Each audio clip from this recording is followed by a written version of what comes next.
This is the Five Stars Podcast. Let me talk to you.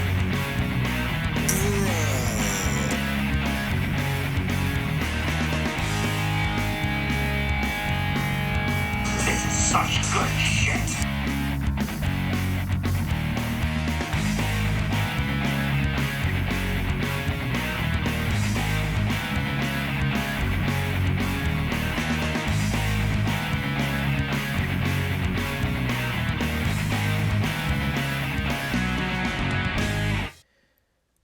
Oh, don't mind me. I'm just trying to gather and collect my thoughts after that Dynamite episode I watched the other night. Another day at the office for all excessive wrestling, I guess. But before we get into that sheer cataclysm, let's do some plugs first. For those tuning into the Five Starr Wrestling Report podcast for the first time, we are here each Monday and Friday on YouTube and Rumble for new content and new wrestling reports. Make sure to subscribe, click the bell icon, like the show for me, and do me a solid and leave a comment down below to share your feedback. For the Friday show, we've got the Dynamite report to go over, as well as the continuation of our retro review series, which the more and more I talk about AEW every week, the more I start to appreciate these classic reviews that much more. It's almost like a detox in a way. I get my AEW exposure out of the way, my blood level rises to a boiling point where I'm about ready to flip over some chairs and throw my TV out a 2-story window. And then I watch classic wrestling, and I'm usually better after that. It's definitely not to say that all the retro shows that we've been reporting on are winners. There have been a handful of stinkers here and there, but God, even a bad episode of World Class or NWA World Championship Wrestling feels so moderate in comparison to how bad AEW is. What a purely wretched TV program that show is. It's still probably not as bad as Impact circa late 2000s or early 2010s, because those Impact shows on Spike TV were pretty abysmal television programs, but God almighty, this AEW show is so bad, dude. It's so bad. And this show didn't even have Orange Cassidy on it, too. That's really saying something. Did have the Beta Bucks on it, and we'll get to that shortly. All right, guess I'm delaying the inevitable at this point. Let's talk about this classic installment of AEW Dynamite from whatever date it was, April 27th. So we open with the only ratings draw that this company has, CM Punk. Every week on this program, right at the downbeat of 8 p.m., this company's doing everything they possibly can in a desperate attempt to keep those viewer turnouts from the previous show. Tony knows Punk is AEW's only mechanism to churn out viewership, so by God, as soon as we go on the air, get that guy out there and pop the crowd, damn it. Now, whether or not it's reflecting in the ratings in any way, I cannot confirm one way or another.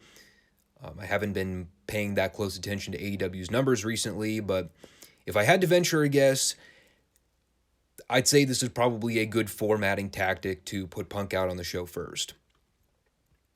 And he was out there to do commentary for the Dax Harwood versus Cash Wheeler tournament qualifying match.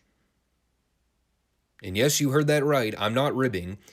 They did Dax Harwood versus Cash Wheeler, the top tag team in the world today, two of the most over baby faces they have on their entire roster right now, which means that the fans had no incentive to boo either guy at any point, on TV, for free, with 1 week's build. And it is purely a qualifying match for a spot in a tournament with nothing at stake. Now, of course, the match was fucking great. Did anyone expect it not to be? I mean, I could sit here and go over all the particulars and details if I wanted to, but it's not crucial.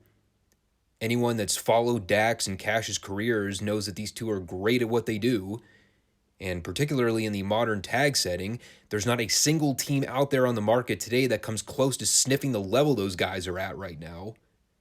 And yes, that includes the Briscoes and the Beta Bucks. Sorry, not sorry. I just can't get over the stupidity of doing this match at this given period. I am judging this purely as a casual AEW fan that really enjoys FTR's work and thinks highly of them as a duo. As a fan, as someone who likes FTR as a tag team, I don't want to fucking see Cash and Dax fighting under any circumstance right now. The story's not called for. There's been absolutely no on-screen tension between both guys that has led to justifying them doing this match. And with a match this high a caliber, if it's going to be done on TV, I'm sorry, it needs to be built up for a given period of time. Or, here's a better option. Never booked a day of pro wrestling in my life, but here's a novel concept that's so crazy it just might work. If Cash and Dax are going to have to wrestle, then they should have already both qualified for the tournament in separate brackets, and then you have them win their designated matches until they wind up having to square off against each other in the actual fucking tournament. Yeah, that way you can milk the story more, and there's an actual believability that it's not overly contrived from a booking standpoint.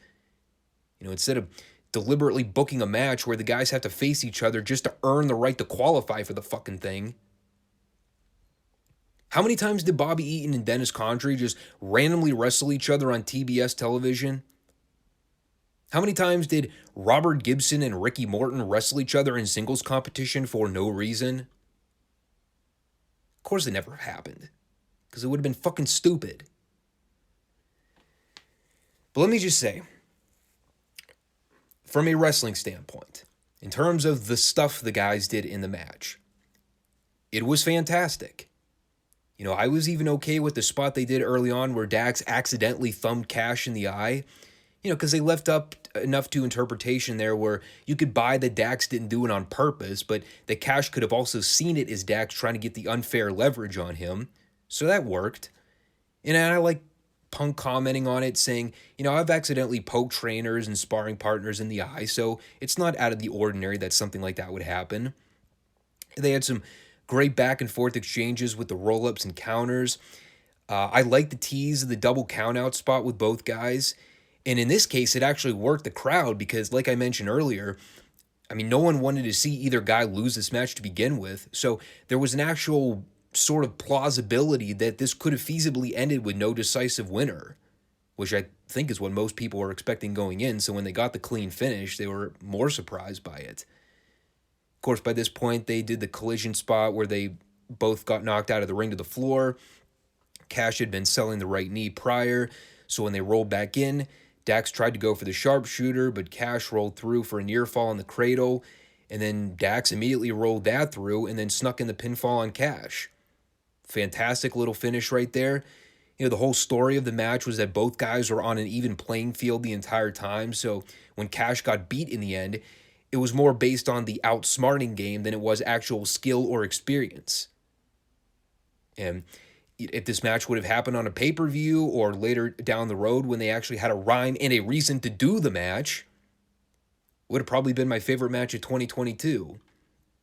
Still very enjoyable, and I'm glad that both guys were on good terms afterwards and they didn't do any post-match drama with Cash being pissed about losing.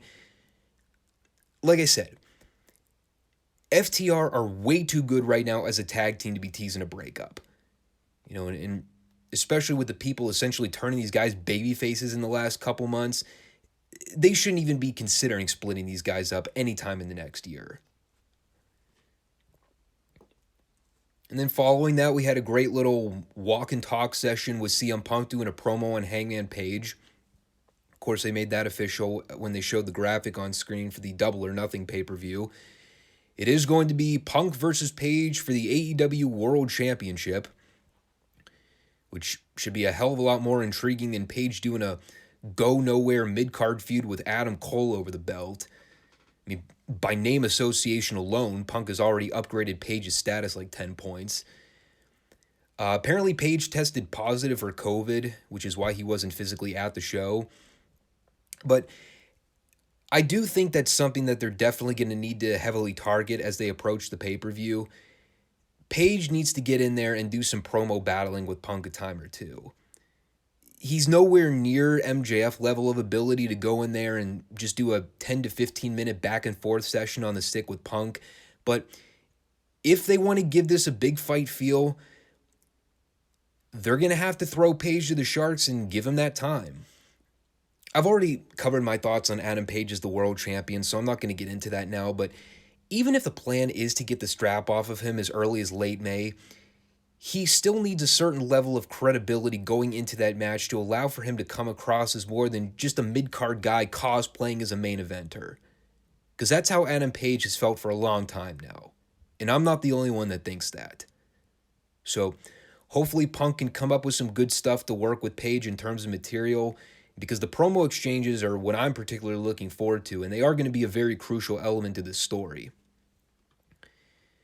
I'll be honest, though, I was not paying that close attention to Punk's verbiage here, because the only thing that kept my attention the entire time he was talking was the goofball sitting ringside with the cardboard box thing over his head.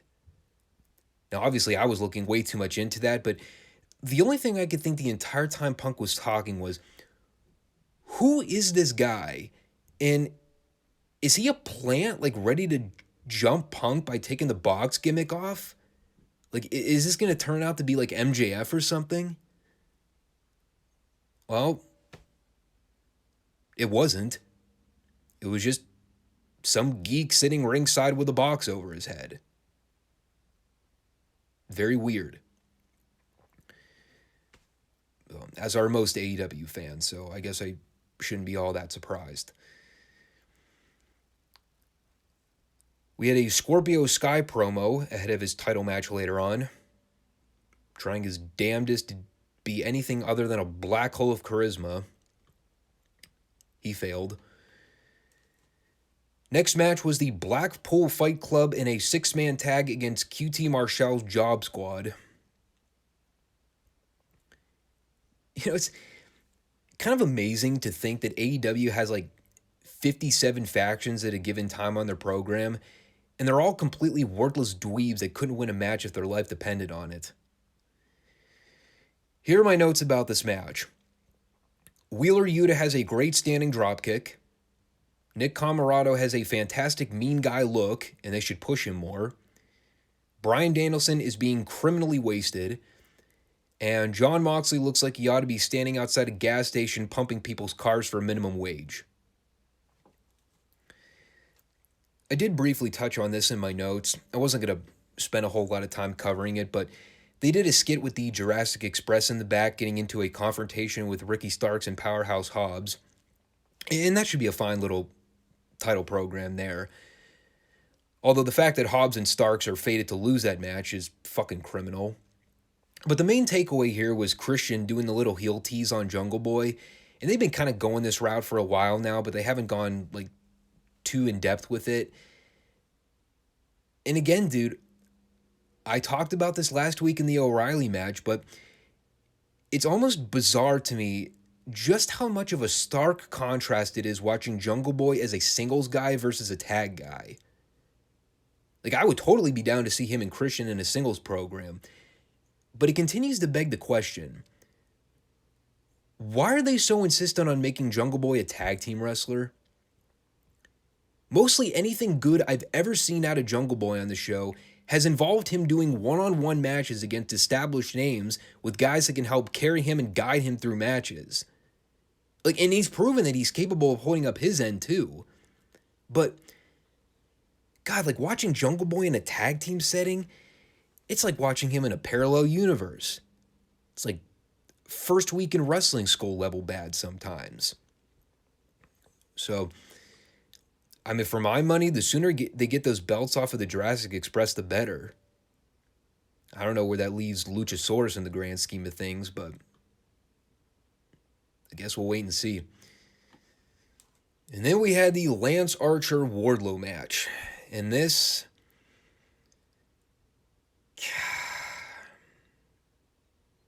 one hurt. I'll be honest. Okay, first off, I need to ask. And I'm not trying to be snide about this. I really want people to be genuinely honest with me here. Does anyone give two shits about Lance Archer anymore? How long has this guy been around in AEW now? Some like a year and a half, going on 2? Have they done anything remotely constructive with him in that 2-year gap? If so, I really would like someone to elaborate, because the only thing that comes to mind when I think of Archer's run in AEW is the constant flip-flopping of his affiliation with Dan Lambert, which apparently has been dropped for reasons unknown, and the other thing is him spiking himself on top of his head doing a botched moonsault. He's had no standout matches, he's had no marquee programs or feuds, and in terms of feeling like a special attraction as a big guy, I don't know, he kind of just blends in with most of the other big guys AEW has under contract right now. But to tell you the truth, that wasn't even my main problem with this match. I kind of talked about this when I watched him wrestle the Butcher last week. I'm not a big fan of watching Wardlow sell for extended periods of time, particularly when the story they're building is supposed to be centered around Wardlow being an unstoppable, unhinged monster. Goldberg never sold to the level that Wardlow's been selling in his recent TV matches. And actually, I know this might be hard for a lot of people to remember, but the instant they booked Goldberg to be vulnerable in his matches, that was the moment he started to lose traction. Now, yes, him jobbing to Kevin Nash after a taser shot didn't do him any favors, but the hottest period of Goldberg's in-ring career was between that 96 to 98 period, where the entire story was bell rings, Goldberg smash, spear, jackhammer, 1, 2, 3. The reason he got over was because of that simplistic formula. And until they beat him for the first time and he was never the same afterward, it was a formula that you could repeat every week on television and would never get old. But the point is, never in the entire period where Goldberg was smashing through guys and killing them with his finisher were they booking Goldberg to sell or get his ass kicked for a period of time. So I ask now, why am I watching Lance Archer hit Wardlow with his finisher? Why am I watching him dominate Wardlow and hit him with several offensive moves where Wardlow's having to valiantly fight from underneath to make a comeback? I absolutely hated the lucha spots that Wardlow did in the opening few seconds. I have no idea what that was about. I've complained about it before with big guys doing those kinds of moves in wrestling, all the flashy athletic stuff. Just because they can do it doesn't mean they actually should. Yeah, this was probably the first time I watched something with Wardlow and MJF on screen that I outright hated. Like, the booking of this segment absolutely baffled me to no end. The high-risk dives and lucha spots from Wardlow were completely uncalled for. Whoever signed off on that should be immediately fired. And watching Wardlow get beaten down for as long as he did, that kind of just took the piss out of it for me. Apparently next week they're teasing that he's going to be facing off against the former Big Cass of WWE fame, which will probably be putrid because Cass was never any good to begin with.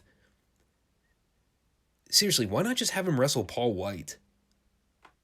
At least Paul knows how to work. Like, if they're going to run with the story of MJF handpicking a bunch of big guys to pound on Wardlow, you may as well just go with the cream of the crop. At least if Wardlow's going to sell, it would make sense going up against a guy Big Show's size. They don't know what they're doing. Then we had this Jericho Appreciation Society segment with Santana, Ortiz, and Eddie Kingston. No physicality between either party here, which seems to be Tony Khan's newest go-to booking trope for anything that involves confrontational talking on this show. Just throw in a blank slate stip that no one can touch each other, and then just off to the races. Go, talk. And to be honest with you, I had absolutely no clue what the point of any of this was. They had a table and a bunch of chairs set up in the ring, like they were all ready to have an executive meeting at Titan Towers or something.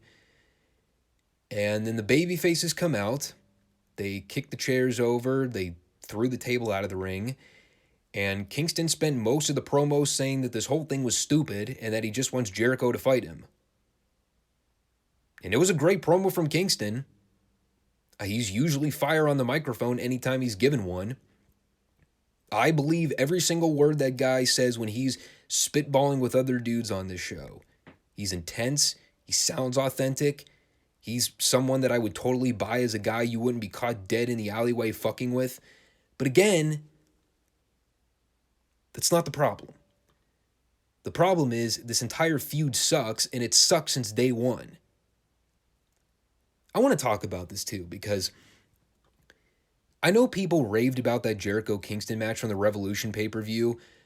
I may be the only person that watches this show breathing this planet Earth that thought that match sucked. I still stand by what I said when I first watched it. I didn't enjoy the match. I had absolutely zero interest in seeing Kingston feud with Jericho to begin with. And quite frankly, now that we've seen all this goofy WWE light JAS fallout, all it does is validate my opinion that much more. I mean, Kingston did a great job trying to sell people on the idea that he absolutely hated Jericho and wanted to punch his teeth down his throat. You know, when he fired back at Jericho's whole spiel about putting a hit on Kingston's crew, that was some great delivery right there. But again, I've asked this since the day this stupid faction debuted. Why are these guys feuding? What's at stake? What is their beef with each other? And moreover, what is it all building toward? Another multi-man, no DQ street fight on a pay-per-view where everyone's just hitting each other over the head with shit for 20 plus minutes? No thanks. I've seen enough of those to last me a lifetime, especially in this stupid company.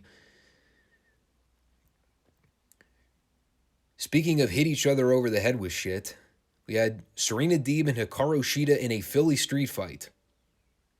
And this street fight had so much heat that you could hear a pin drop in the arena. It was so quiet. And honestly, I can't even blame that on the fact that it was a girls' match. It's already kind of been proven that even the AEW crowd doesn't really give two fucks about the women's division, and they never have. I think the issue was the fact that this feud between Deeb and Shida has been going on for so long now, and I mean, it hasn't particularly been focused on well enough on the television show for people to have much emotional investment in it. And this was, what did Excalibur say, like their fourth or fifth match together? I mean, they had a fine story here with Deeb basically spending the entire match bashing in Shida's leg with a chair and, you know, working that over for the heat. Deeb's a fantastic worker. Probably the best female athlete / talent in the entire wrestling business today.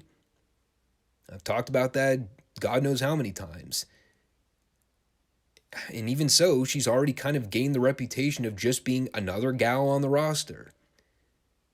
You know, pile that on top of the fact that it was another garbage plunder match. Only difference is it involved women this go around.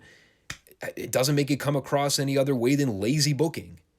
Men or women. You know, the other thing too, especially on a show where they've already got free-for-all multi-man tags and guys doing barbed wire ladder spots. Like the fact that the most dangerous thing the girls did in this entire match was Shida recklessly swinging a kendo stick around after getting powdered in the eyes and clipping Deeb in the side of the face with it. It kind of makes the whole street fight gimmick superfluous, don't you think? I am glad they put Serena over here.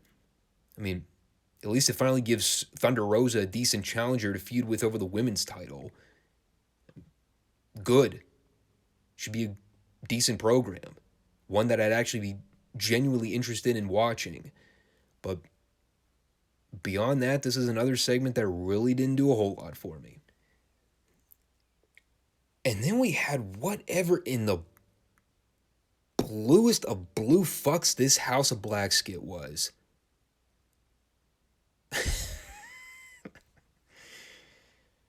God almighty. Sports-based wrestling, huh? That's all I'm going to say about that. Okay, so first they do the blackout deal.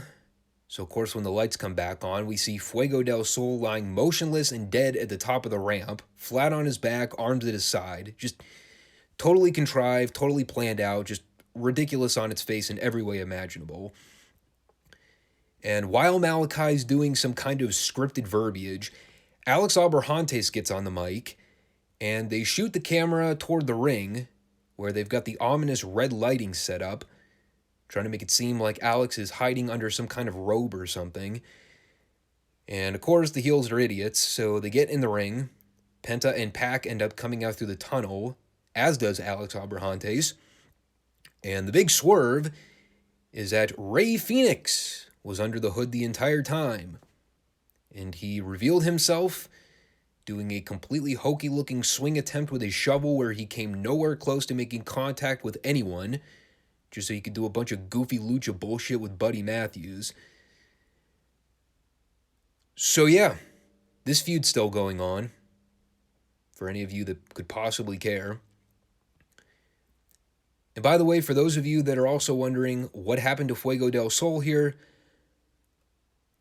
well, I have no idea. Apparently he was sucked into a vortex never to be seen or spoken of again.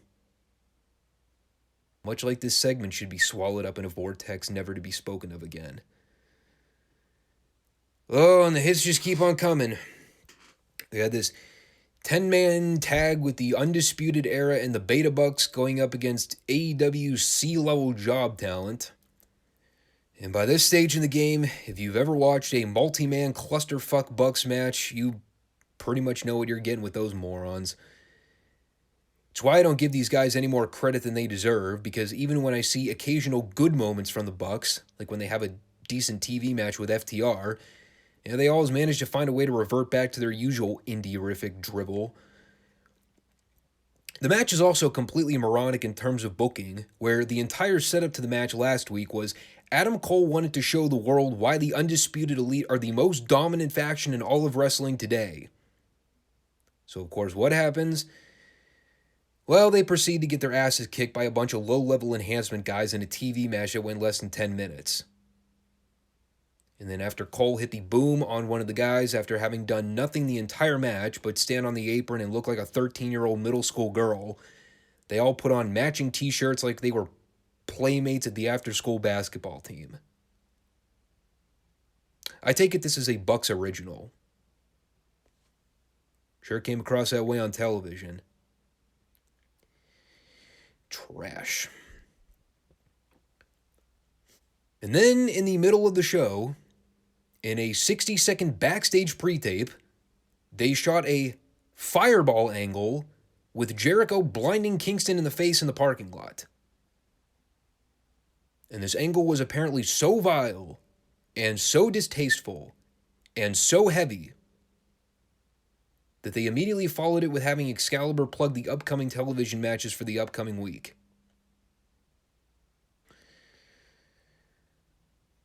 Right. Because I'm old enough to remember when Eddie Gilbert did the fireball angle with Randy Hales on Memphis television in '88, and they glossed right over that one and proceeded on with the show like nothing ever happened. Or, when Skandar Akbar and Devastation Incorporated fireballed Hacksaw Duggan on Mid-South in '85, and they only milked the story for weeks and talked about how it could possibly be the end of Hacksaw's in-ring career. Meanwhile, here in AEW, they do a fireball angle in a random backstage segment that goes 1 minute and change, and they immediately gloss over it like Kingston stubbed his toe or something in the parking lot. Fucking morons. But then, we got the real highlight of the show. I needed something to put a smile on my face, and the AEW faithful came through for me in spades here. Scorpio Sky versus Sammy Guevara in a ladder match for the TNT Championship. I was thinking about this earlier in the week. I have no idea how this struck up in my mind, but I was thinking about this whole TNT title deal and the amount of guys on the active roster that have actually challenged for this belt in some way or another. Am I just crazy, or does it seem like Scorpio Sky has gotten way more TNT title shots than anyone else on the AEW roster? You think of all the people that have may actually earned the right to challenge for that belt in some capacity. Meanwhile, here's Scorpio Sky getting his 14th or 15th fucking title shot in 3 months. By the way, I have to throw this out again because it really hit me by the time this main event came around. Justin Roberts is fucking awful. How in the world anyone could defend this idiot at this point is beyond me. His ring announcing is worse than any of the generic females WWE's used for intros in the last decade. The shrill voice, the over-exaggeration of his pronunciation of everyone's names. I always thought this guy was the shits, but hearing him in AEW has really accentuated my revulsion of his ring announcing that much more. God, he's terrible. You know what? While I'm already in this foul mood, may as well just get this off my chest. Fuck Sammy Guevara, dude. I am ashamed that I ever tried to give this guy the benefit of the doubt as a worker when I first saw him. Instinctually, I always knew this guy was another one of these indie goofball schmucks that was never going to learn how to actually be a legitimate pro wrestler. But now that I know the gimmick with Sammy is that he's actively trying to kill himself on national television, this guy can go fuck himself. I'm done with this clown. When I saw him do that corkscrew spot off the top of the ladder onto Scorpio, the only thing I thought to myself was, you know what? I'm glad Scorpio didn't try to catch his dumb ass. Seriously, if I were Scorpio in that situation and I see a guy come barreling down toward my head and face with his knees and feet flailing through the air in several different rotations, I'm not putting my hand out to save that guy if he came sailing down with a $10,000 check.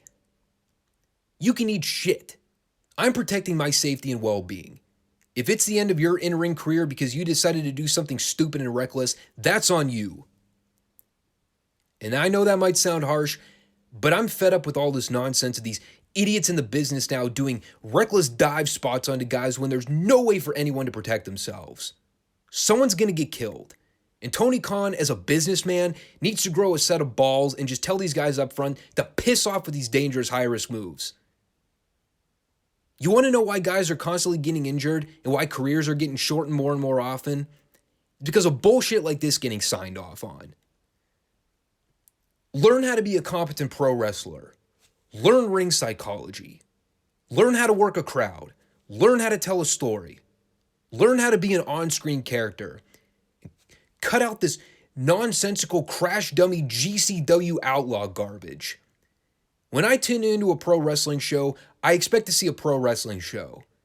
Not this knockoff Jackass 2.0 cosplay that AEW's been putting on for 2.5, almost 3 goddamn years.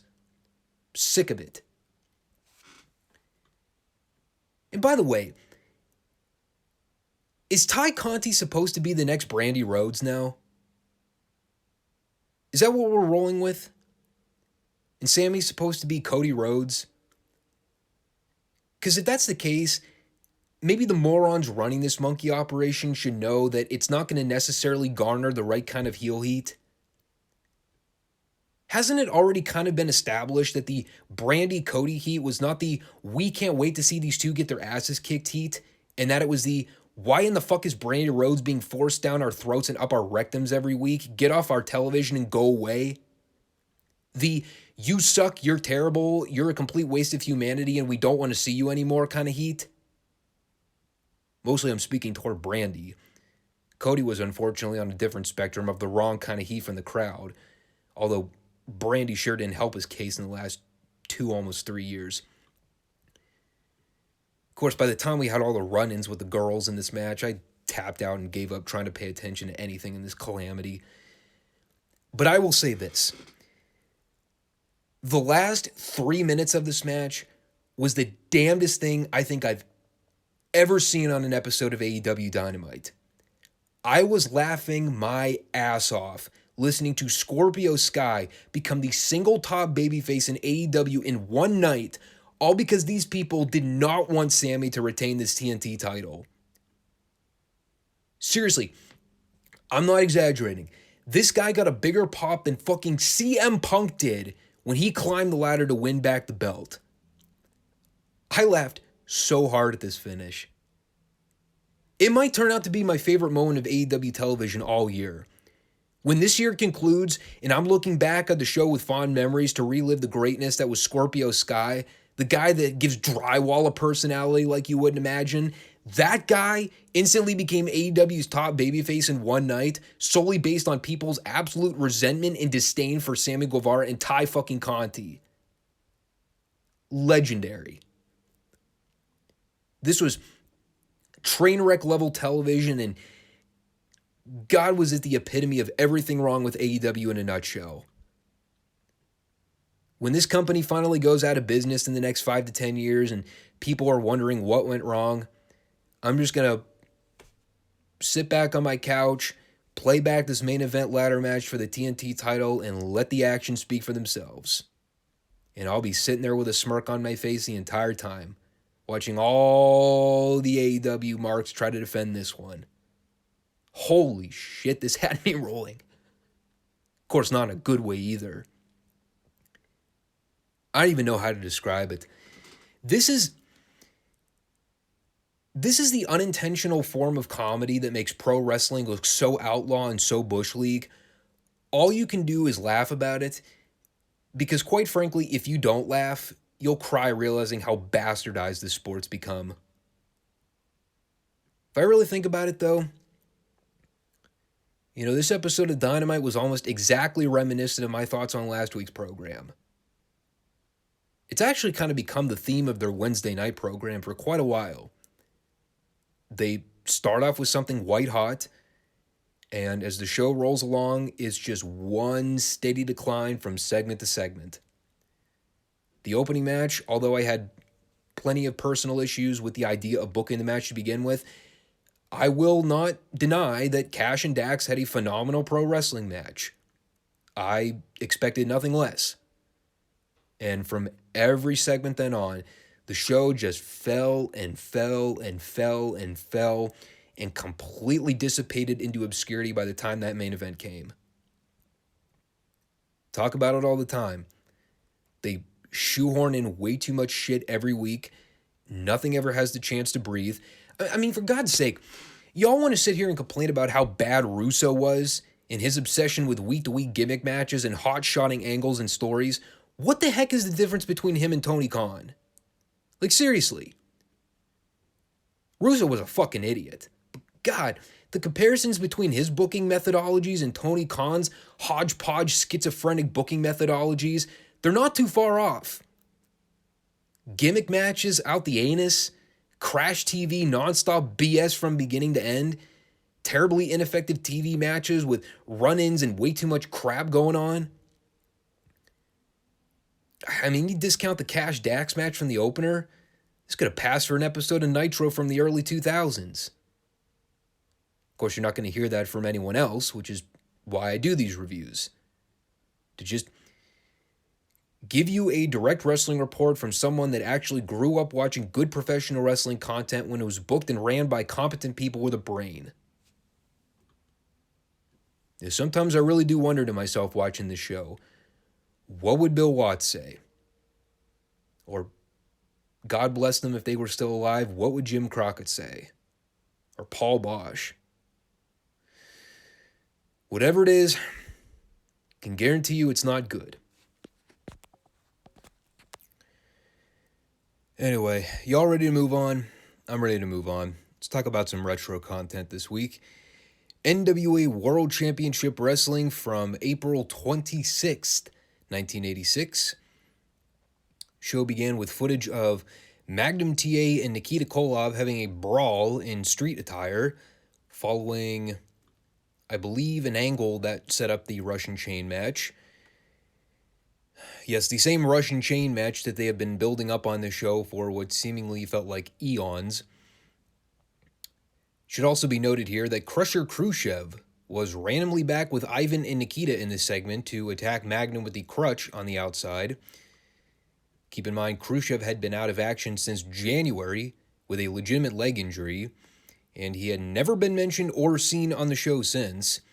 And now here he is again, just randomly showing up here to attack Magnum with his comrades. And actually, on the subject of Crusher, it is important to remember that at the time he returns from his injury, it is currently late April of '86, transitioning into May. By early December of this same year, Khrushchev is gone from the NWA and is prepping to debut in the WWF by the following year as a member of Demolition. Now, yes, it should be noted that he did accomplish a few things within that 7 to 8 month window, but when you look at the last year of Khrushchev's run in Jim Crockett Promotions, basically spending half the year out with an injury, coming back for a very brief run, and then leaving the company on bad terms after fallout with management, not the best send-off. I think we could leave it at that. And then we had the greatest opening montage in the history of studio wrestling. Specifically, David Crockett had the greatest opening montage in the history of studio wrestling. Tony and David begin the program with the following words: "Baby Doll is hurt." To which they proceed to run down the story of what transpired that caused Baby Doll to be hurt. They're explaining that there was an incident involving Jim Cornette in the Midnight Express attacking Baby Doll while they restrained Dusty and made him watch. It was putrid. It was horrific. And we'll be sure to show you that footage of the incident later on. And without skipping a beat, Tony and David immediately throw that story under the bus so that they can talk about the '86 Crockett Cup. And keep in mind, this is approximately 15 seconds after we had just heard the groundbreaking announcement that a woman was held against her will and savagely attacked and beaten by a man in broad daylight. And Tony and David are joyously covering how great the NWA Crockett Cup event was from the Superdome. They're smiling, they're peachy as all get out, they're putting over the Road Warriors as the best tag team in the world, everyone's elated, it's all sunshine and rainbows. And all the while, the only thing I keep thinking is, were we not just told that a woman was brutally attacked? I mean, I know it's the announcer's jobs to make a big deal out of special events and moments, but I don't know. Maybe it would have been a better formatting strategy to talk about the Crockett Cup before the Baby Doll incident. Well, they at least made sure to cap it off with another somber note, as we also found out that Ricky Morton was brutally attacked by Ric Flair and the Horsemen, of which we would also be seeing graphic footage of that later on in the show. This is an amazing television program. Jimmy Valiant wrestled Kent Glover in the opener, and at this point, if you need me to sit here and regurgitate every retread of a Jimmy Valiant match circa 1986, then you either haven't been watching the review series or you've never seen a Jimmy Valiant match around this period. It was the usual eye rake, body gouging, and nerve hold sequence you've seen a million times. We also had every Valiant mannerism in the book, and it was glorious. And then he won with the diving elbow. I also like that the gimmick now is that Valiant refuses to refer to the man as Shaska Pez Wadley. He still calls him Pistol Pez. Or he may have already forgotten, as we found out on last week when he had to have Tony remind him of Pez's new ring name several times over, and he still didn't remember it. Following that, we had a promo from Manny Fernandez, and as I look here at my notes, I realized that I misspelled promo and replaced it with another word that sounds close to promo, but not quite. And now that you have that mental image in your head of the Raging Bull, I apologize for ruining your day. Anyway, he talked and talked and talked for what seemed to go on for about 11 years. Something about the new team with him and Valiant as B&B Corporated, or Incorporated, I should say, which I believe he said stood for Bull and Boogie. And, well, I don't want to get too knee-deep into spoilers here, but let's just say that if it seems like this Raging Bull Jimmy Valiant team has the word makeshift written all over it, you probably don't need to second guess yourself. Coming back from the break, we had the Raging Bull taking on Art Pritz, who, as we learned from David Crockett in this match, Bull was indeed raging. Lots of mat holds and submission attempts and hard chops. I also enjoyed the spot in this match where Bull attempted to give Pritz an Irish whip out of the corner, and Pritz decided to go into business for himself by attempting to sandbag Bull and not take the running whip. Yes, Art Pritz did a shoot counter to try and avoid taking the Irish whip spot where he just refused to run. It's like the barbed wire Christmas tree incident in TNA where one of the guys was Irish whipped into the tree, and to avoid making contact with said barbed wire tree, the guy just stopped running. Legendary. The finish to this match was good. If for no other reason than I got to hear David yell out the word, burrito! Never let anyone try and tell you otherwise that David Crockett was a terrible ring announcer. Anyone that believes that should be castrated, especially after listening to today's wrestling commentators. So at this point, they aired some video footage on the fallout from the Pez Whatley-George South match, where Wadley and Paul Jones were attempting to cut off a chunk of George's mullet. And probably the scariest thing they could have possibly done. I have no idea how this was signed off on, but as Valiant comes in to make the save, he actually tries to forcibly pry Wadley off of South, who, keep in mind, by the way, is holding a pair of scissors in his hand. A sharp, pointy projectile. These were not your standard everyday safety scissors that you pack in Johnny's pencil box for the first day at elementary school. No, these look like kitchen shears. And if that wasn't bad enough, Jones's army tried to run in to get the jump on Valiant before they sent out Bull and some other guy. I think it was Nighthawk there to run at the end to make the save. And while everyone's getting into a scuffle, I am looking at Shaska Whatley the entire time. He's still got the scissors in his hand. How did nobody die in this segment? By the way, yes, for the record, the Paul Jones Army stuff still sucks cock. It's hilarious. I am highly entertained every time I see these guys on my screen. But yes, I will concede. The story is fucking awful. So as we cut back to the booth, out comes J.J. Dillon, and he is literally there to make the announcement that the NWA Board of Directors have met to discuss the controversial wrist tape with Ronnie Garvin, and they've come to a consensus that Garvin is not permitted to wrestle with the tape on anymore. I love this great heel jab from JJ where he implied that Ronnie and Pee Wee Anderson knew about this ruling ahead of time, yet Ronnie is in the ring right now attempting to wrestle with the tape on anyway because he's a slime ball. I also laughed at the line where JJ tried to show grave concern for the health and safety of Paul Garner, of all people. The man Garvin was slated to wrestle. Right, because there was a sliver of doubt that even without having his right hand taped, that Ron Garvin was going to have a problem beating Paul Garner on this show. You never know. So yeah, Ron Garvin wrestled Paul Garner without wrist tape, and he proceeded to kick his ass anyway.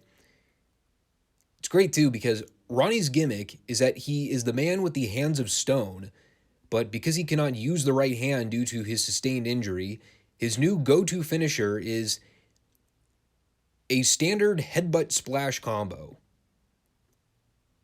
So now I guess you could say he is the man with the head of stone. And we also had a good follow-up promo from Ronnie. He began by insinuating that anyone that tried to outright ban Ronnie from wrestling without wrist tape were a bunch of crybabies. Then he gets into a spiel about Russian and German terrorists breaking into people's homes in the middle of the night and bombing cities. And as I'm thinking to myself, where in the fuck is he going with all this? Ronnie then implies that the Horsemen should watch their back because he could show up in the middle of the night over their beds, and the last thing they will ever experience is Ronnie driving his fist into their face. And then he got to the line, some things got to be done because things got to be done. And I said, well, he tried. And then his closing line was something about how people are not big fans of the Horsemen, and neither is Ronnie. And then he walked away.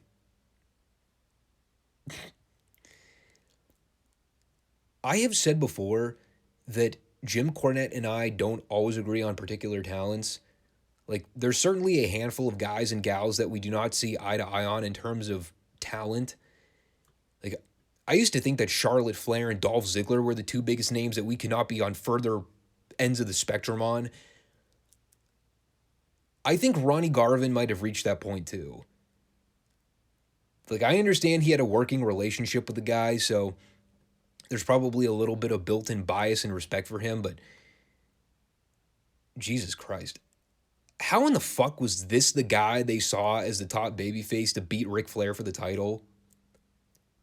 And let's not get to the Great American Bash tour where Dusty won the belt for all of like 2 weeks before dropping the strap back to Flair. I'm talking like a long-term book chase story of a slowly built babyface to go up against their top heel to win the belt. And they saw Ronnie Garvin as the guy to do it.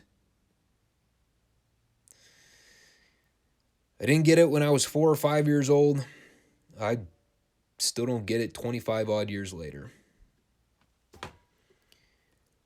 Coming back from the break, we had the Road Warriors at the booth for a promo. Of course, they're there to put over winning the Crockett Cup and how the top-ranked 24 teams in the country tried to prove that they were the best team, but they all failed.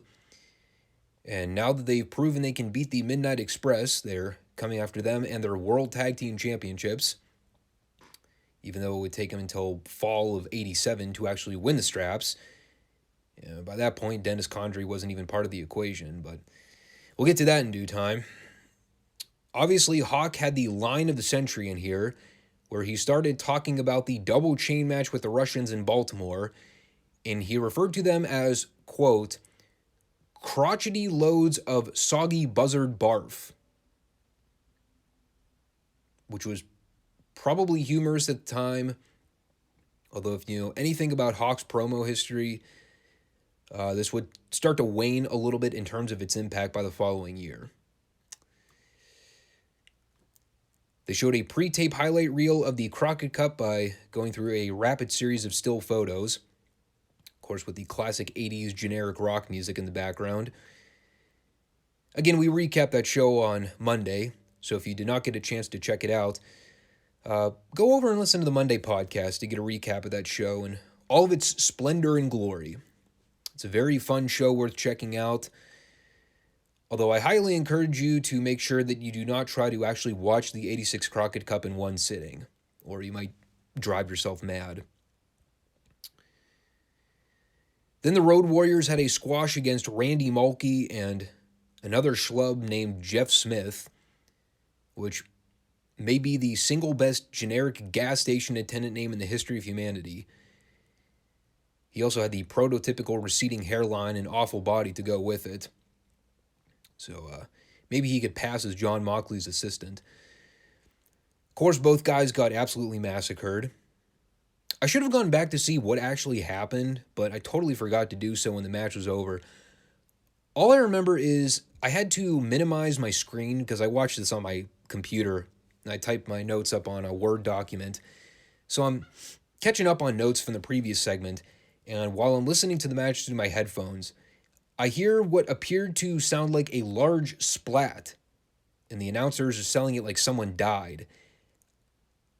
I presume someone got thrown out to the concrete floor, which happens mostly every week on these shows, yet for some reason this was the one that was more devastating than the rest of the bunch. No idea. Then we had a fucking classic television moment. We come back from the break, and David and Tony are at the booth talking about Ric Flair. And David is recapping Flair's timeline since winning the world title and how he's let the fame get to his head. He's completely out of control now, blah, blah. And during this super stern, super serious promo from David, we see what appeared to be a man walking through the main camera shot while they are filming the announcers. And it turned out to be Shaska Whatley, as if the ridiculous top hat didn't give it away immediately. And while that alone got a few chuckles out of me, it was made twice as hysterical as Tony Schiavone proceeds to see Whatley walk into the frame out of the corner of his eye. And while David continues to talk about Flair like nothing just happened, Tony gives a side eye at the camera like, did that really just fucking happen? I laughed so hard at this. I rewound and watched this like 4 or 5 times in a row. I couldn't stop laughing. Like, I constantly talk about how Tony adds little to no value with AEW commentary, but that he has his moments where he can be enjoyable to watch. These are the kinds of Tony Schiavone moments that I always look forward to.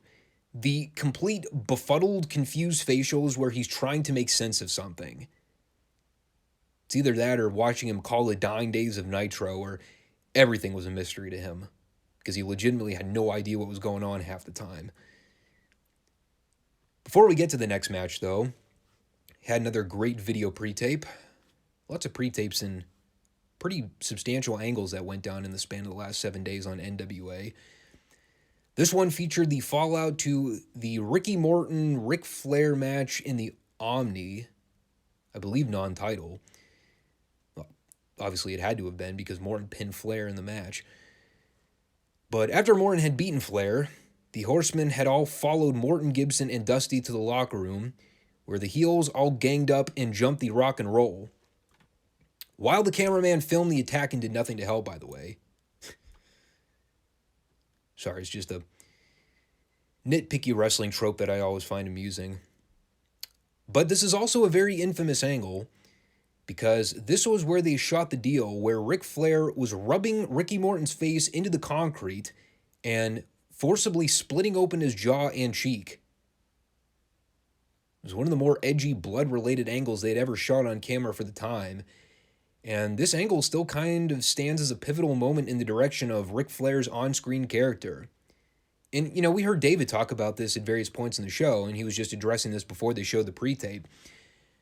Up until this point, Ric Flair had been showing signs of being a little more unhinged and a little more batshit crazy, but this is where his actions really put that character shift on the map. You know, instead of just the standard off-the-wall promos that we were kind of accustomed to hearing.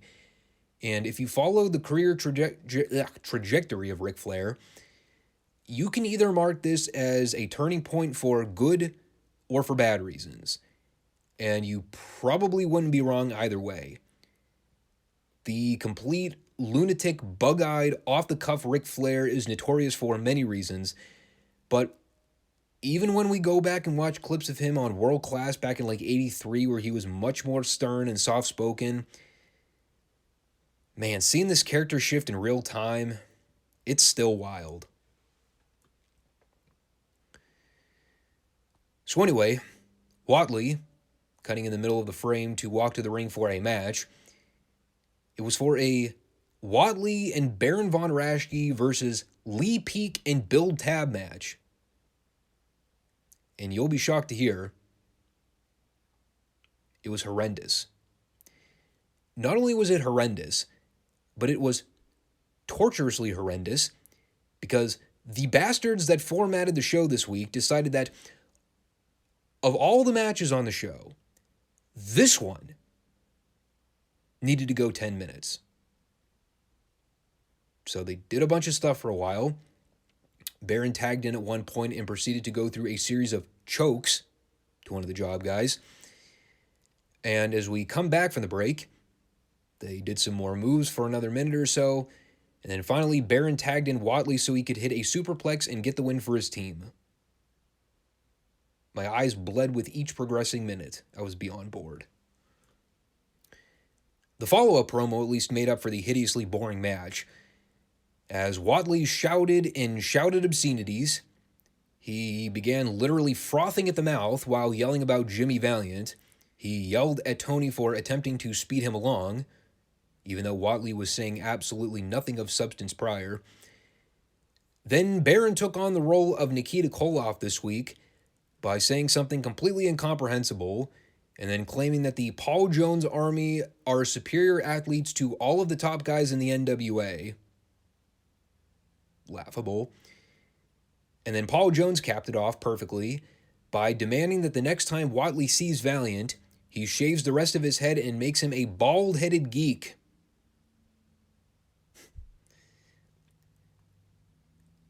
I think I've cracked the code as to what it takes to make wrestling promos sound 100 times more epic than they have any right to be. Just have a wacky cartoon character that screams and spits nonsense for 5 straight minutes. Seriously, it's like Dusty sat these guys down before the show and said, all right, baby, here's what I want y'all to do. I just want you to go out there and yell.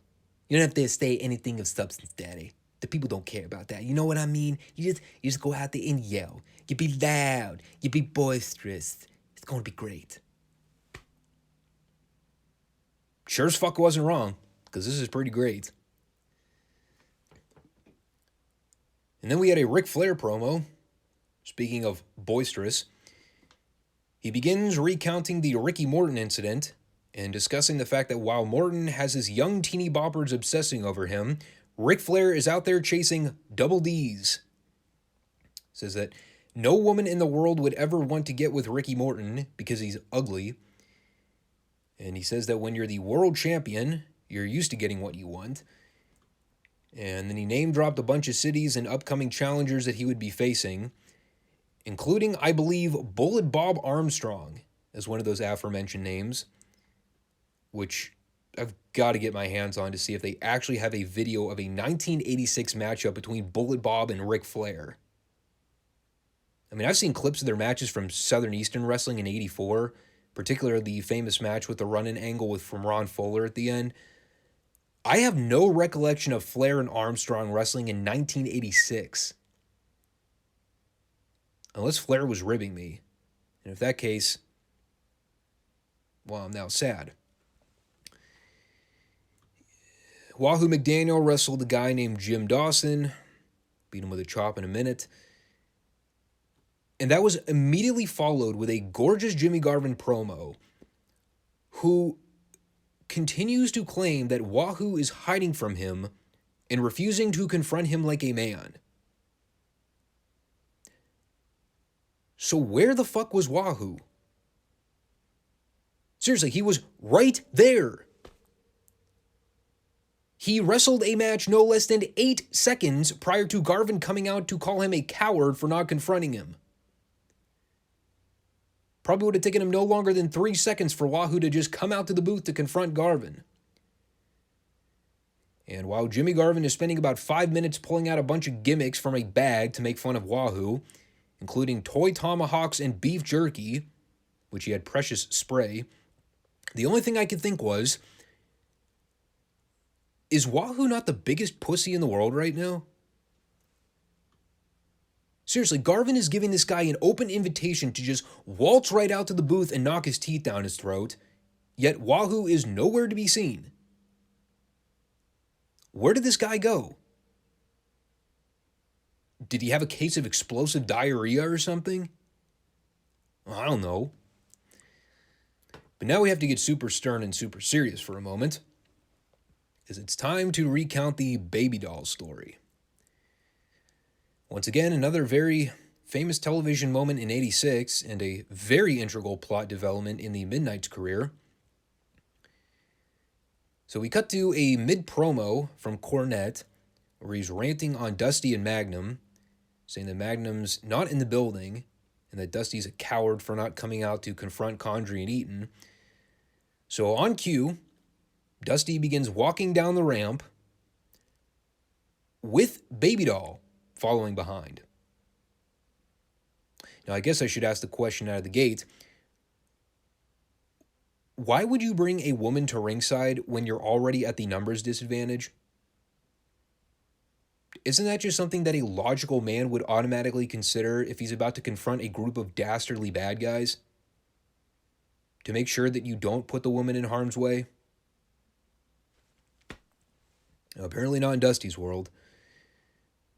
So, of course, we get the inevitable. Dusty gets in the ring, gets a quick jump start on the heels. He backslaps Corny across the face, who takes the best bump in the world to sell it. And that allows for Condrey and Eaton to start the gang attack on Dusty, while Corny goes to clock Dusty with the tennis racket. And then Baby Doll tries to get involved by attacking Bobby. So Bobby does what postmodern feminism calls for in 2022. He restrains Baby Doll so that Cornette can give her the racket shot in the gut and lay her out. Just to give you a realistic visual representation of what would actually transpire if a woman tried to enter a combat sport with biological men to create an equitable working environment. End result, woman gets hurt. Boy, whoever saw that coming. So they do the runoff deal with some of the baby faces from the locker room, taking chase of the Midnights.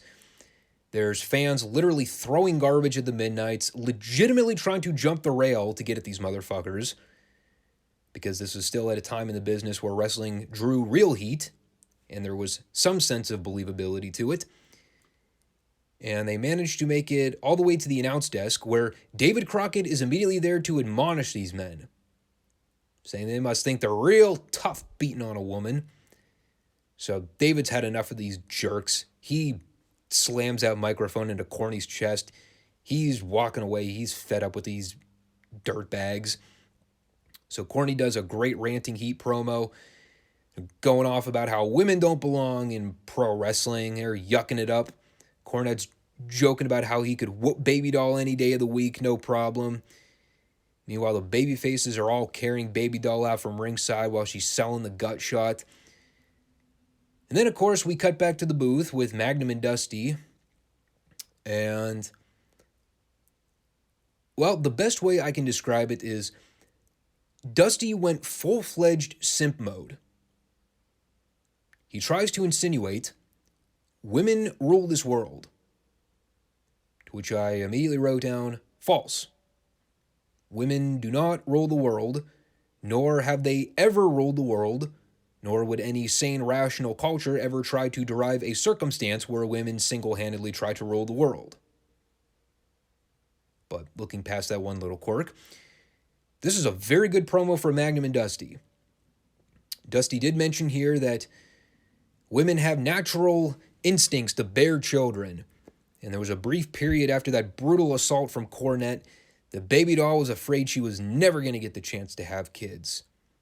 And Magnum's talking about how he and Baby Doll, they've been on opposite sides of the aisle before, but what Corny did was reprehensible. That was crossing the line. And then Dusty promised that when the time was right, they were going to find the Midnight Express and kick their ass. Of course, blurring out the word ass because, well, it's a family show after all. So that was all great stuff. Then we had the Rock and Roll Express wrestling Ron Rossi.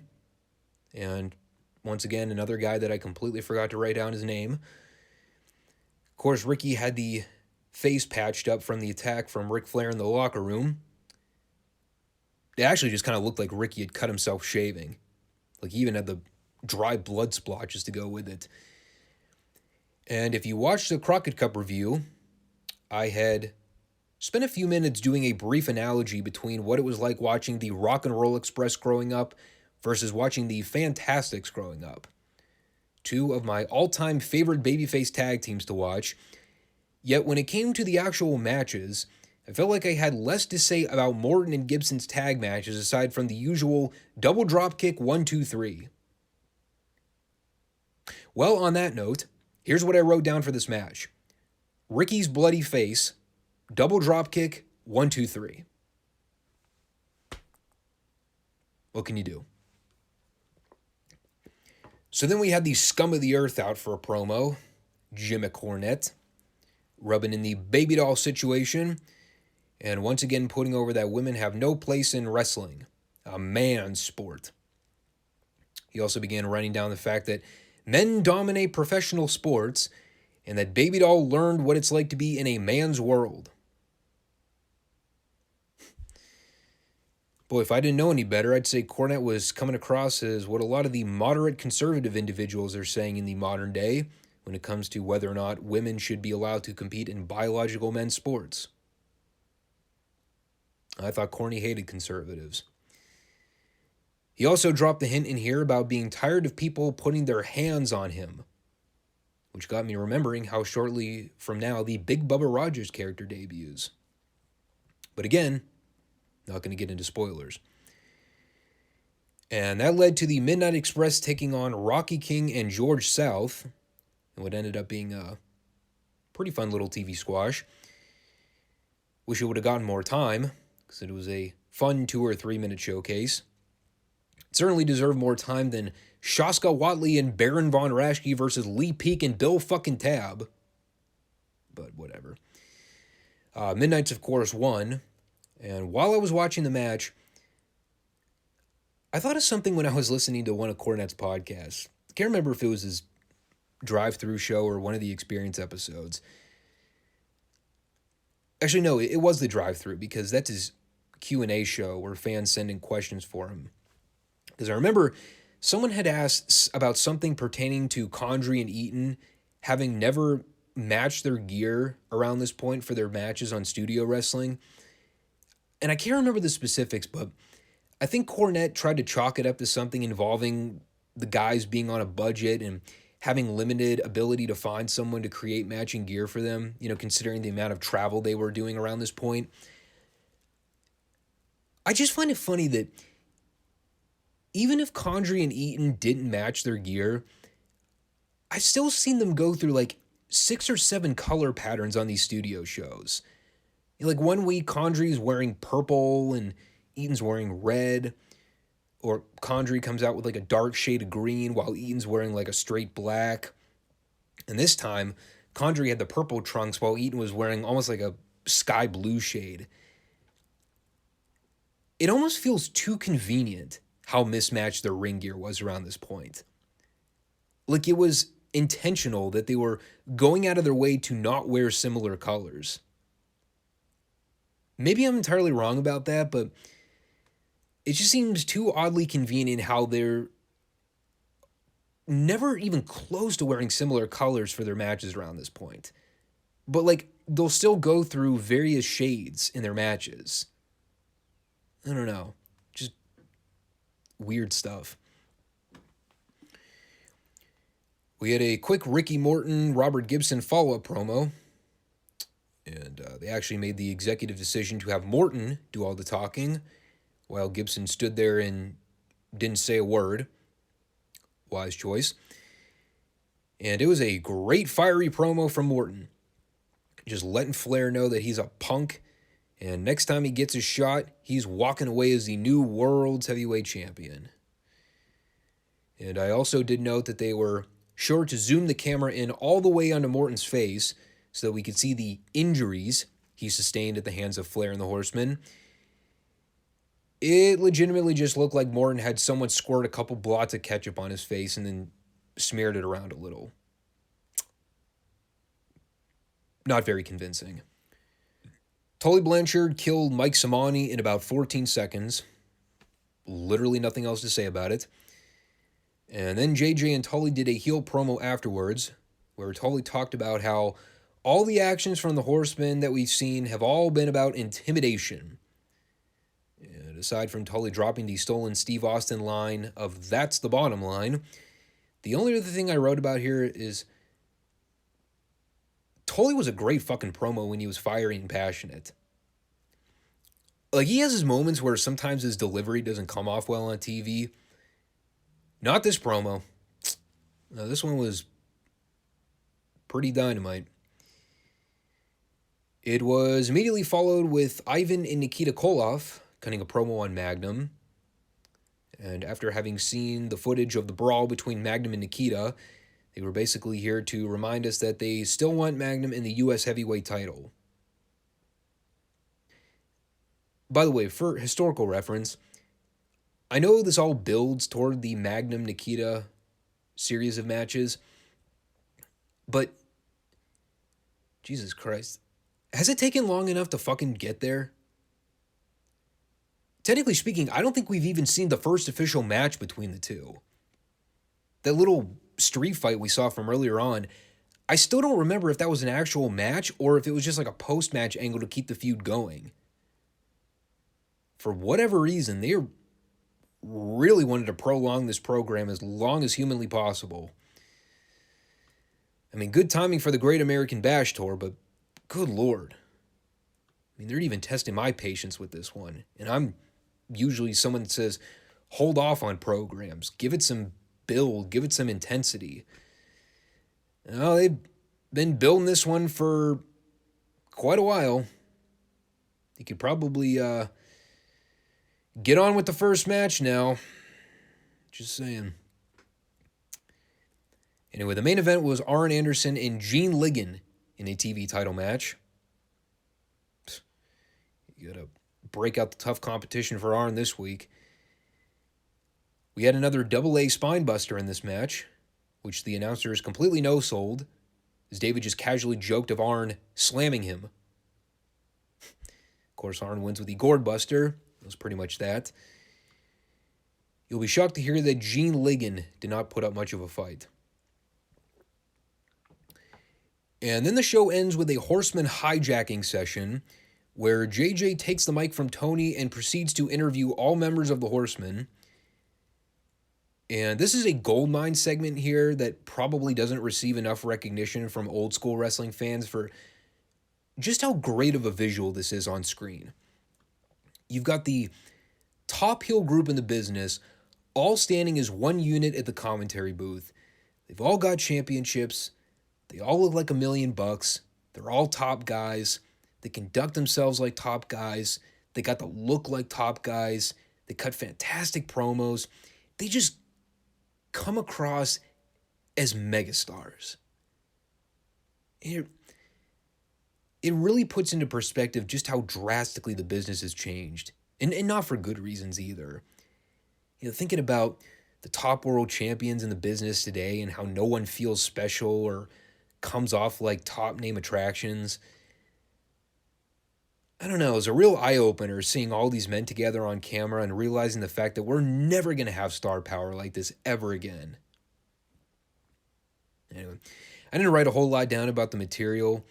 All you need to know is that this final segment reminded me of how great the business used to be and how when you try and compare it to the modern era, it clearly shows how far this business has passed me by. But goddamn, this is a great show. Some great angles, some real great story and plot development as they start that transition and build to the Great American Bash Tour. This is starting to edge toward peak Midnight Express, Jim Cornette in the NWA, where they really started to take off as top heels. You know, the Horsemen have cranked up their group to the next level. And, you know, there are a series of leftover angles and stories from the pre-Crockett Cup shows. You know, they're still tying up loose ends there, but the new and fresh material, man, is that stuff fantastic. Absolutely a historical show that you need to go back and watch if you want context and reference for the key stories through the remainder of the year. And even so, you know, just going back to check out some of the matches for this one. Everything was really good. Promos were top-notch too.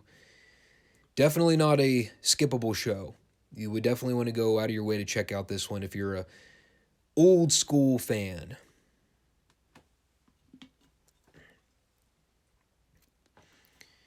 And as we move on to Dallas for World Class Championship Wrestling, April 30th, 1983. We kickstart things with Bill Mercer bringing over David Von Erich and the Iceman King Parsons for a brief sit-down. And while they're taking a minute to plug the main event of the show against Michael Hayes and Buddy Roberts, David casually mentions in passing that he won back the Texas Heavyweight title from Jimmy Garvin. Damn, that sucks. Kind of wanted to see that match on world-class TV. But it was a good little opening monologue. Iceman was... Well, he was definitely the Iceman. He's just there to have a good time, shake his booty, and shuck and jive. Our first match, the Mongol versus Chris Adams. Adams, who made his debut on last week's program. This had kind of been set up from the previous week. Adams had made mention of the fact that he and Mongol had been feuding overseas. And while I cannot speak to the quality of the matches that Mongol and Adams may have had elsewhere, I can only hope that it was better than whatever in the hell this was. The only moderately impressive thing about it was Adams giving Mongol a body slam. And although that sounds impressive on paper, watching it pan out on camera, it was a very weak-looking body slam. It was actually pretty similar to the body slam that Wahoo McDaniel gave to Bubba Rogers on NWA TV a few weeks back, where he kind of sort of got him off the mat, but he didn't actually get him all the way overhead to press him down, so it ended up just kind of turning into a modified front power slam. That's pretty much what this was. And aside from a couple decent-looking thrust kicks from Adams, the rest was really no good. Mongol is fucking atrocious. I mean, God bless the guy. Nothing against him personally, but I mean, the dude couldn't do anything aside from a couple clubbing blows and the occasional rest hold. The finish ended up going to a DQ when Adams was hammering on Mongol in the corner, and Mongol had dumped Adams over the top turnbuckle out to the floor. They had a pretty cool little post-match deal with Adams running back to the top turnbuckle and hitting the missile dropkick onto Mongol to knock him out of the ring. And while that probably doesn't sound even remotely impressive in 2022, especially after all the flippy dude gymnastic bullshit we see guys do today, seeing a guy hit a flying missile dropkick from the top rope in 1983 is a pretty big deal. Then we had a Chavo Guerrero interview ringside, and he was basically there to give people a brief backstory and overview of his upbringing. Talked about being born in Mexico City, but how he grew up in the United States. Obviously, he goes into a little bit about his dad and his brothers coming from the amateur wrestling backgrounds, and he's here to carry the legacy of his family.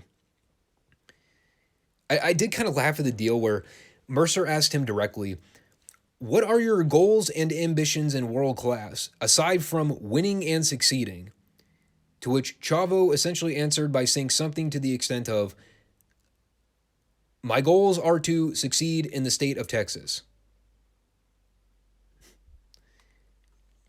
Well, to be fair, Chavo Sr. wasn't particularly notorious for being a Dynamite promo. Then we had the best wrestling match ever. Gorgeous Jim Garvin versus Chavo Guerrero. This was classic by-the-books professional wrestling. Chavo worked the entire match, just out-wrestling and outworking Garvin at every turn. Garvin was fantastic here with the crowd pandering and the stalling. Of course, it wouldn't be a Jimmy Garvin match if he didn't show grave concern about his hair getting muffed.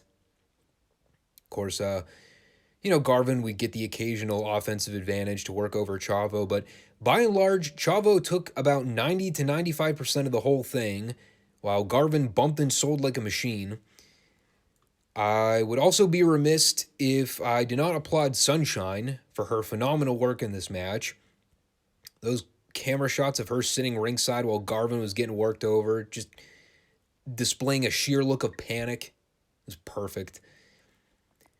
One of my favorite spots in this entire match, about 2/3 of the way through, Chavo gets Garvin hooked in a surfboard stretch, and while Garvin is screaming in agony, he actually shouts, and this is caught on the audio feed, "How did he get that shit?" And the match did go to a 10-minute time limit draw, but the post-match promo with Garvin flipping his lid about the fact that he basically got his ass kicked for an entire 10-minute match and that Chavo was doing all these complex wrestling moves that Garvin had no answers to. It was well done. A perfectly well put together pro wrestling match. And, you know, I'll say this because I thought about this pretty heavily while watching it.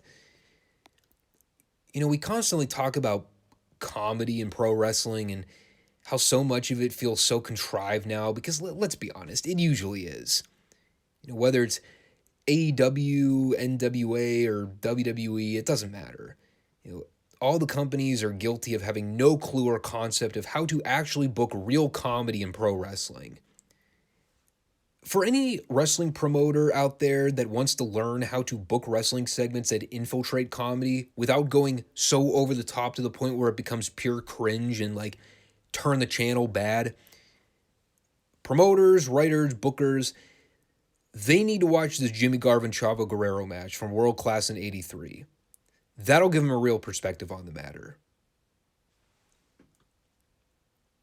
So here's an interesting thing that I never realized in World Class. They spelled Kamala's name differently.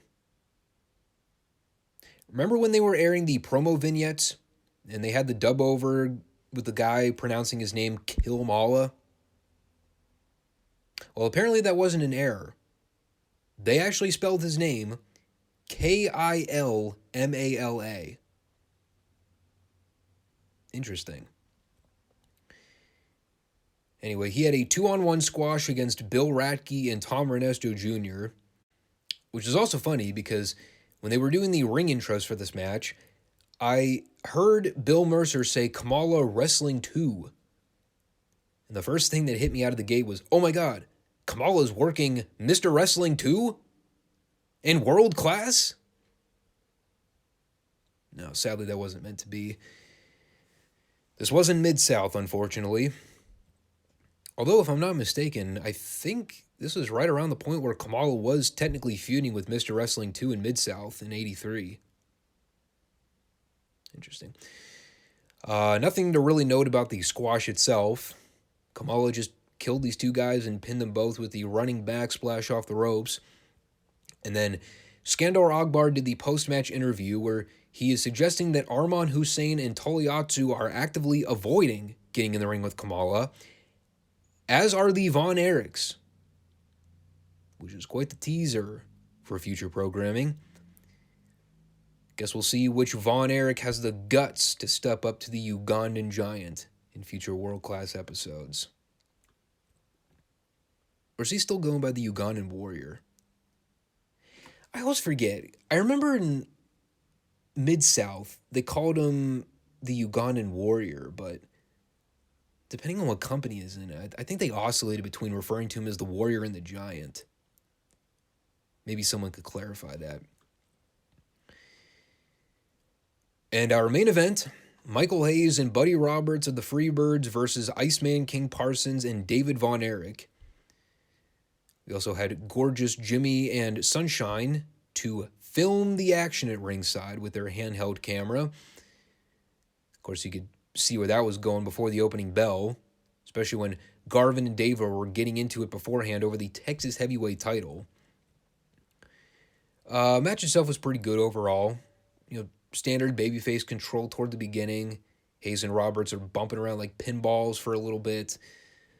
They got the heat on Parsons at one point before he got the hot tag to David, who got to run wild and lock in the claw on Hayes. I did note this, and I know the audio is pretty sketchy from time to time in these old tape shows from back in the day, but I'm like 80% sure that I actually heard the fans start a "We Want Hayes" chant during a part of this match.